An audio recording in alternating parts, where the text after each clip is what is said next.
What's in our hotline question here today? Hey, John, this is Alan. I recently saw an article in which Zoe Saldana said she felt artistically stuck after working on franchises like Marvel and Avatar for about 10 years. With multiple Avatar sequels in the works right now, do you think this means we could see her character either just completely eliminated from the franchise, or do you think they would just recast at that point if she didn't want to do it anymore? Thanks. I'd love to hear your thoughts. All right. Thanks a lot for calling that in. And yeah, it's funny because I've gotten a lot of messages about this. So basically what's happened here is this, is that Zoe Saldana did an interview, I think with a women's magazine. And she basically talks about how she has felt stuck for a number of years being in these franchises, and that creatively she's felt stuck, that she hasn't really been able to grow the way she wants to grow. Now, as what often happens with online movie fandom, and we're all guilty of this, let's not pretend we're not, we're all guilty of this. But what as often happens with us in movie fandom, a headline gets read and that's it. And the headline, it's a sexy headline. Zoe Saldana says she's been stuck in the MCU or stuck in Avatar, or which they've made one Avatar movie in 13 years, or been stuck in these franchises. And they just kind of run with that.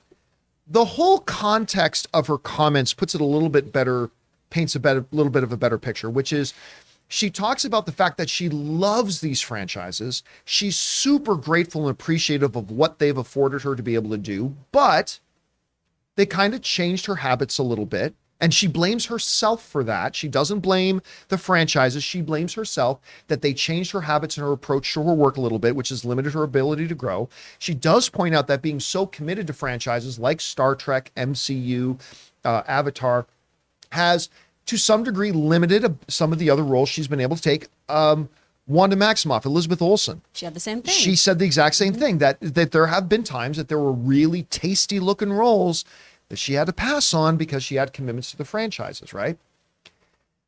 I think in the absence of Zoe Saldana over the years, and even in this same interview, gushing about how she appreciates these franchises, she knows she's blessed to be in these franchises, she's enjoyed them, I think maybe she would come across as a little bit ungrateful and spoiled and diva-ish. But the fact of the matter is, she has talked for years about how much she loves playing Gamora, about how her fellow castmates have become family to her on the different franchises she's done, recognizing that certain opportunities have opened themselves up for her because she is in these franchises. And the fact that she puts a lot of the blame on herself and her own work habits as a result of the success of the franchises. So in that light, I think what she said is totally reasonable, because here's the thing. You can be both incredibly grateful and recognize how great it has been that you've been in these franchises, and recognize that that success comes with a price tag, that it might change you a little bit as a performer, that it might limit some of the other opportunities you can get. That is actually true. That is true. It's like saying, I said this on my Ask Me Anything stream last night. I said this. I said, you can on one hand say, I love ice cream. I love ice cream so much. It's amazing. And then on the other hand say, ice cream is really unhealthy for me and it kind of makes me fat. Both are true. Both are absolutely true.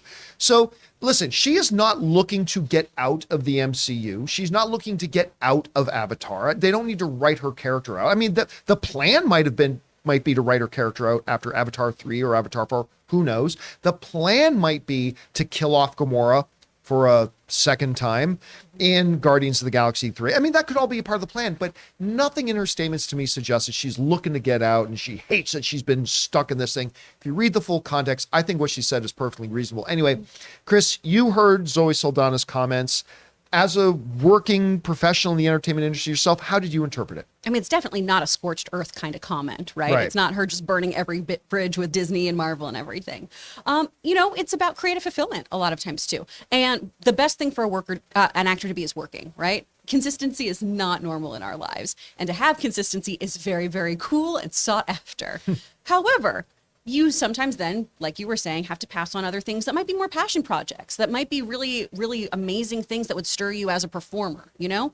And I would say that every person goes through that too in life. Are you always fulfilled by your job every single moment of every single day that you're doing it? Maybe not. There's probably days. There might be a day where John Campea wakes up and is like, God, I don't want to talk about movies today. I really don't. I just want to hang out with my wife and go see a Jonas Brothers concert. Maybe that happens. Oh, my God. You know? But I think that, you know, when you have these very, very tight schedules that come with a lot of physical training, a lot of things that you have to do on the pre-production side, the production side as well, all of the marketing of the film afterwards too, that takes up a lot of your time. And she's been playing this role since, 2014? That's a long time to be playing, you know, in one franchise or to be continuing to work on Avatar, things like that. We know from James Gunn that this is the last iteration of this group of Guardians. So we already know there's going to be changes. And we already know, too, that this is a different Gamora who might not want to hang out with these guys. So I think we'll probably continue to see her in Marvel, but maybe she'll take a back seat in the future. I think she's a tremendous performer. She's incredible. I love her. Although Anne made me sit down and watch a little bit. She's got a Netflix series out From right scratch. now. Yeah. Awful. Really? Just terrible. It's got a 92 on Rotten Tomatoes. I know. Anne told me that the other day because I was watching a bit with Anne. I couldn't sit down and watch it anymore. And then Anne was talking to me about it probably just a few weeks ago. She said, "Oh yeah, I got through about 5 or 6 of the episodes." She goes, "I couldn't keep watching it. It was so terrible." Dang, I've got that one on my queue. Yeah, I mean, I don't know. Listen, I watch Blade Hallmark Runner. movies, so I didn't like Blade Runner. So what do I know? I mean, Yeah. so there's anyway, guys. Question is for you. What do you think about these comments we're hearing from Zoe Saldana? I think they're absolutely accurate, but also balanced out with all the incredible things she said about her experiences in these franchises.